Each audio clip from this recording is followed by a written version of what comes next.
On April 17, 2026, a ship slid out of dry dock at the Japan Marine United shipyard in Yokohama. 80 years earlier, a country that had once fielded the most devastating carrier fleet in the Pacific Ocean surrendered unconditionally and wrote a constitution that said it would never wage war again. Article 9, the famous clause, the one that says Japan forever renounces the threat or use of force as a means of settling international disputes. The one that says land, sea, and air forces will never be maintained. And yet, the ship that emerged from that Yokohama dry dock on April 17th was the JS Izumo, freshly fitted with a rectangular flight deck, heat-resistant coatings, and centerline tramline markings. All of it designed for one aircraft, the F-35B Lightning II, a fifth-generation stealth fighter, capable of short takeoff and vertical landing, capable of projecting lethal force hundreds of kilometers from Japan's coastline. So here is the puzzle at the heart of this video. How does a country that constitutionally cannot wage war end up with the 7th largest defense budget on the planet, 2 aircraft carriers, 25 submarines, Tomahawk cruise missiles on its destroyers, a hypersonic weapons program, a 6th-generation fighter jet under development, and a brand new drone warfare doctrine modeled on the lessons of Ukraine? The answer is one of the most fascinating military stories of the 21st century, and it starts with money. In December 2025, the cabinet of Prime Minister Sanae Takaichi approved a defense budget for fiscal year 2026, totaling 9.04 trillion yen. That is $58 billion, a record for the 12th consecutive year. Let that number settle for a moment. 12 consecutive records. Not a one-off spike driven by a single crisis. A deliberate, sustained escalation, year after year after year, driven by a country that looked around its neighborhood and decided that passivity was no longer survivable. The budget represents a 9.4% increase over 2025. It is the 4th year of a 5-year defense buildup program that allocates a staggering 43 trillion yen, roughly $275 billion, to Japan's military between 2023 and 2027. The target? Reaching 2% of GDP in defense spending by March 2027. Prime Minister Takaichi's government pledged to hit that target 2 years early. Defense Minister Shinjiro Koizumi framed it in stark terms. He called it the minimum needed as Japan faces the severest and most complex security environment in the post-war era. The minimum, not the ambition, the floor. Now, step back and look at what that money is buying, because this is where it gets extraordinary. For 80 years, no fixed-wing aircraft had operated from a Japanese warship. That era ended definitively in 2024, when the JS Kaga, the second Izumo-class helicopter destroyer, sailed to California and conducted F-35B landing and takeoff trials with the United States Navy. Night operations, maximum load exercises, data collection that fed directly into the conversion of her sister ship. The Izumo itself has now completed the most significant phase of its transformation. The original bow, a tapered trapezoidal shape optimized for helicopter operations, has been replaced with a rectangular flight deck, wider, flatter, engineered specifically for F-35B short takeoff runs. The modification reduces aerodynamic turbulence around the bow during launch, improves safety margins for vertical landings in rough seas, and increases usable deck area. Both ships displace approximately 27,000 tons at full load. They are not supercarriers. At 248 meters in length, they are vastly smaller than American Nimitz or Ford-class vessels. But that is precisely the point. These are what analysts call lightning carriers, fast, maneuverable platforms, capable of exceeding 35 knots, designed to disperse 5th-generation air power across the Western Pacific, rather than concentrated on a single floating airfield. Japan has ordered 42 F-35B Lightning IIs. By mid-2025, 3 had arrived at New Tabaru Air Base in Miyazaki Prefecture. More deliveries followed through 2026. The Japan Air Self-Defense Force, which operates the jets even though they will fly from Navy ships, reactivated the 202nd Tactical Fighter Squadron specifically for this mission. A dedicated F-35B training facility is being built on Magashima Island, featuring a simulated carrier deck layout so pilots can practice STOVL operations on land before deploying at sea. And those 42 F-35Bs are only part of the picture. Japan intends to operate 105 F-35As as well, making it the largest non-American F-35 operator in the world.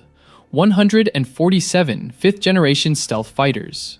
For a country that constitutionally cannot wage war, purely defensive, of course. Now go below the waterline, because Japan's submarine fleet is arguably its most lethal asset, and the one that keeps Chinese naval planners awake at night. The Japan Maritime Self-Defense Force operates a frontline fleet of 23 to 25 conventionally powered submarines. The newest and most capable of these are the Taige class, meaning big whale, diesel-electric attack boats built by Mitsubishi Heavy Industries and Kawasaki Heavy Industries. The Taige boats are quiet, extraordinarily quiet. They use large lithium-ion battery banks instead of older air-independent propulsion systems, which allows them to remain submerged longer at higher speeds while producing less acoustic noise than almost any conventional submarine afloat. Each one displaces roughly 3,000 tons and carries 6 533mm torpedo tubes, capable of firing the new Type 18 heavyweight torpedo, a successor to the Type 89 with improved propulsion and guidance, as well as UGM-84 Harpoon anti-ship missiles.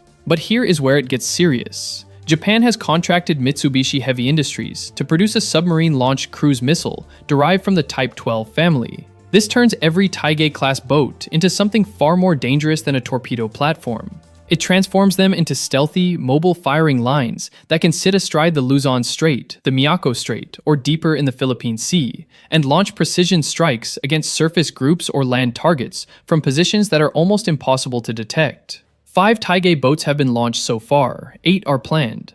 The 5th, JS Choge, meaning long whale, was launched in 2024 and commissioned in early 2026. 3 more are under construction. As we covered in our previous video on the UK's Dreadnought program, the underwater domain is where modern wars will increasingly be decided. Japan understood this early, and it is investing accordingly. If the submarines are the hidden blade, then Japan's missile program is the outstretched fist. The centerpiece is the Type 12 surface-to-ship missile, originally a shore-based anti-ship weapon with a range of roughly 200 kilometers. That was the old version. The improved Type 12 extends range to approximately 1,000 kilometers. It comes in 4 variants: land-launched, ship-launched, air-launched, and submarine-launched. Japan has begun mass production of the ship-launched version, with deployment on the refurbished JS Terazuki planned for 2027. The air-launched variant will enter service the same year, operated from upgraded F-2 fighters at Hyakuri Air Base. But the Type 12 family is only one piece. Japan's standoff missile budget for 2026 exceeds 970 billion yen, $6.2 billion, dedicated to what Tokyo calls counterstrike capability, a phrase that deserves unpacking. For decades, Japan's security doctrine limited the use of force to situations where Japan itself was under direct attack. Counterstrike capability changes the equation. It means Japan can hit military targets on an adversary's territory, if those targets are preparing to strike Japan first. The legal distinction is narrow, the practical effect is enormous. To make this work, Japan is deploying up to 400 American-made Tomahawk cruise missiles on its Aegis destroyers. 5 of its 8 Aegis ships have already been modified to fire Tomahawks, with the remaining 3 scheduled for upgrade. It is also fielding the JASSM air-launched cruise missile, range exceeding 900 kilometers, and the Norwegian Joint Strike Missile, with a range of about 500 kilometers, for its F-35 fleet. And then there's the hypersonic program. Japan is developing a hypervelocity gliding projectile, the HVGP, scheduled for deployment in 2026. Beyond that, a full hypersonic cruise missile with a range between 2,000 and 3,000 kilometers is planned for completion by 2031. 2,000 to 3,000 kilometers. From Japanese soil, that puts the Chinese mainland, the Korean peninsula, and significant portions of Russia's Far East within reach. Before we go deeper, a quick reminder, you're watching Military Hub. If you haven't hit subscribe yet, now is the perfect time. We break down stories like this every single week. Now here is where Japan is learning directly from the conflict in Ukraine, and from our coverage of it. In April 2026, the Japan Ground Self-Defense Force held a ceremony in Tokyo to mark the establishment of 2 new offices, the Unmanned Defense Capability Promotion Office and the Unmanned Systems Office. Defense Minister Koizumi declared that Japan must become the organization that makes the greatest use of unmanned assets in the world. As we have covered extensively on this channel, from Ukraine's interceptor drones to the Azov Corps' logistics strikes near Donetsk, drones are not a curiosity anymore. They are the defining weapon system of modern warfare. Japan has absorbed this lesson faster than almost any other major military power. The result is SHIELD, synchronized, hybrid, integrated, and enhanced littoral defense. It is an $850 million program to build a layered coastal defense network of unmanned systems across the air, sea surface, and underwater domains. Under the 5-year defense build-up plan, Tokyo plans to spend approximately 1 trillion yen, $6.3 billion, to procure several thousand unmanned systems across all 3 branches of the self-defense forces. The ground self-defense force is fielding 3 categories of expendable attack drones. Type 1. Short-range FPV-style loitering munitions for strikes against vehicles and dismounted forces. Type 2. Extended range and payload for attacking fortified positions and amphibious landing craft. Type 3. Engagement ranges up to 100 kilometers, functioning as low-cost precision strike assets intended to complement traditional missiles. But here is the detail that captures the spirit of the entire program. In April 2026, a Japanese startup called JSDF unveiled the ACM-01 Shiraha, a low-cost drone with a wooden fuselage. Estimated unit cost, approximately $450. Another company, Air Kamui, is supplying the Maritime Self-Defense Force with drones made from corrugated cardboard, currently used as expendable aerial targets for live-fire training. Cardboard drones. Wooden drones. It sounds absurd, until you remember that Ukraine's interceptor drones cost roughly $2,000 each, and are now responsible for 1 in every 3 Russian aerial targets brought down. The calculus is the same. Make them cheap. Make millions. Make the other side's air defenses bankrupt themselves trying to stop them. Meanwhile, Mitsubishi Heavy Industries tested AI-enabled autonomous flight on its ARMD drone, using Shield AI's HiveMind software, compressing the entire development cycle from concept to live demonstration in just 8 weeks. The demonstrations took place in November and December 2025. That speed is not a marketing metric, it is a readiness metric. Everything we have discussed so far, the carriers, the submarines, the missiles, the drones, constitutes Japan's military for the next decade. But the most ambitious bet is aimed at the 2030s and beyond.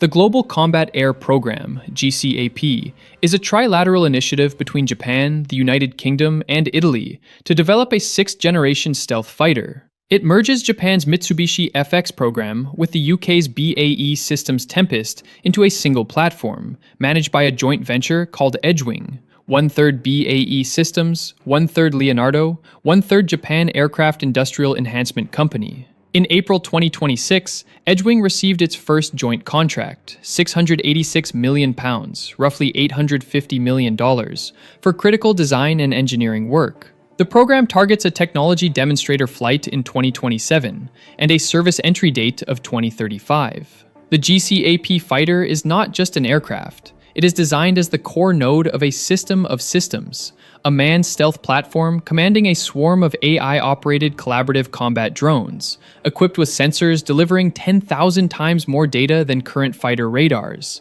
capable of independently forming its own kill chain deep inside hostile territory, where traditional support assets may be unavailable. It is expected to carry roughly double the weapon payload of an F-35A. Its range may allow it to cross the Atlantic on internal fuel, a capability the Eurofighter Typhoon cannot match without 3 or 4 mid-air refuelings. The propulsion system features adaptive cycle engines, optimized to generate immense electrical current for advanced sensors and electronic warfare systems. For Japan, this is personal. The GCAP is the country's most expensive defense project and its first international co-production deal with European allies. It replaces the aging F-2 fighter, a platform designed in the late 1980s that will retire around the time GCAP enters service. Japanese officials have been the most vocal partner about keeping the program on schedule, warning that any delay could create a dangerous capability gap in the mid-2030s, particularly given that China is already flight testing 2 6th-generation prototypes, the J-36 and J-50. All of these capabilities converge in one place, Japan's southwestern islands. The Nansei chain, also called the Ryukyu Islands, stretches from Kyushu down toward Taiwan. Some of these islands sit within 100 kilometers of Taiwanese territory. They form a natural barrier dividing the East China Sea from the Philippine Sea, and they are the backbone of what American strategists call the First Island Chain, the maritime line that any Chinese navy would need to breach to project power into the open Pacific. Japan has been systematically fortifying this archipelago. New radar stations, coastal missile units, anti-ship regiments deployed to Uruma on Okinawa, with responsibility over Miyako, Ishigaki, and Amami Oshima. PAC-3 surface-to-air missile batteries on Yonaguni, an island just 110 kilometers from Taiwan. Ishigaki Port expanded to accommodate over a dozen large Coast Guard vessels and housing for 600 crew. The improved Type 12 missiles are being deployed first to Kumamoto Prefecture on Kyushu, a year ahead of schedule. The SHIELD drone network is designed to provide continuous surveillance and strike coverage across these islands. The F-35Bs aboard the Izumo and Kaga can operate from the southwestern approaches, providing stealth air cover without relying on fixed runways that could be destroyed by Chinese missile strikes in the opening hours of a conflict. It is, in effect, a layered kill zone: missiles, drones, submarines, stealth fighters, and radar, stretched across 1,000 kilometers of ocean. And it is being built at a pace that would have been unimaginable 5 years ago. There is a tension running through all of this that Japan does not try to resolve, because resolving it would require either abandoning Article 9 or abandoning the military buildup. Tokyo has chosen to do neither. Instead, it stretches the legal definition of self-defense further with each budget cycle, each missile deployment, each carrier conversion. Defense Minister Koizumi insists, it does not change our path as a peace-loving nation. Beijing disagrees. China's foreign ministry has accused the Takaichi government of deviating from the path of peaceful development and moving further and further in a dangerous direction. But Japan is not building this military because it wants to fight. It is building it because it is surrounded by 3 nuclear-armed neighbors: China, North Korea, and Russia. And because the security guarantee that has underwritten its pacifism for 8 decades is no longer something Tokyo feels it can take for granted. That is the quiet engine beneath the budget numbers, the carrier conversions, the hypersonic missiles, and the cardboard drones. Not ambition, not revanchism. Something closer to the opposite: fear. The JS Izumo sits at its pier in Yokohama. Its new rectangular bow, clean, angular, unmistakably designed for fighter operations, catches the light off the harbor. Somewhere inside, engineers are fitting the last systems before sea trials. Somewhere at New Tabaru Air Base, pilots are practicing vertical landings on a simulated deck painted onto concrete. 80 years after Article 9 was written, Japan has not changed a single word of it. But the ship in that harbor carries 5th-generation stealth fighters. The submarines in Kure carry cruise missiles that can reach 1,000 kilometers. The islands to the southwest bristle with sensors, launchers, and, soon, swarms of expendable drones that cost less than a decent bicycle. A pacifist nation, armed to the teeth. That is Japan's military in 2026, and it is only getting started. If you enjoyed this breakdown, make sure you're subscribed so you don't miss what's coming next. Hit the bell icon. Leave a comment telling us what you think. Is Japan doing the right thing? And we'll see you in the next one.